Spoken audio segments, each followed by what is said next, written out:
first thumb rule of an offer negotiation is that it should be a win-win for both the parties. अगर आपसे पूछा जाए that what is your salary expectations, be very very specific.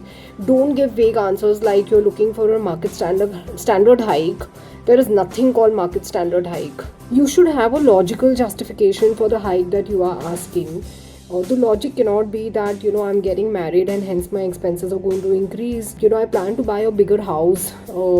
Hence I'll have to pay a higher EMI. I'm planning a family.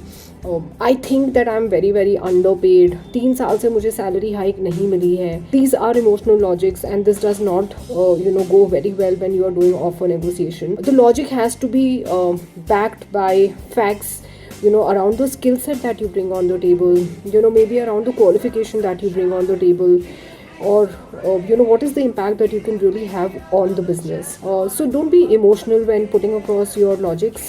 Be a little more rational in terms of the impact that you can create on the organization when you are negotiating your offer. While negotiating, use tactful language. कभी भी ऐसा ना बोलिए that I want a lakh increase in my compensation. Maybe you can put it across in this manner that will you be comfortable to provide me a lakh increase in compensation. Offer negotiation में आप एक number पे अड़ ना जाएं.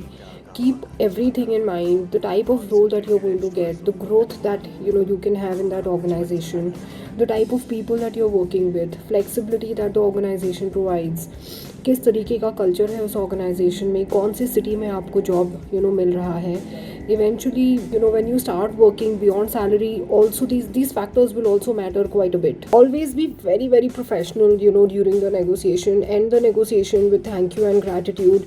Whether you are happy with the negotiation or not, it is important that you end it in the right note.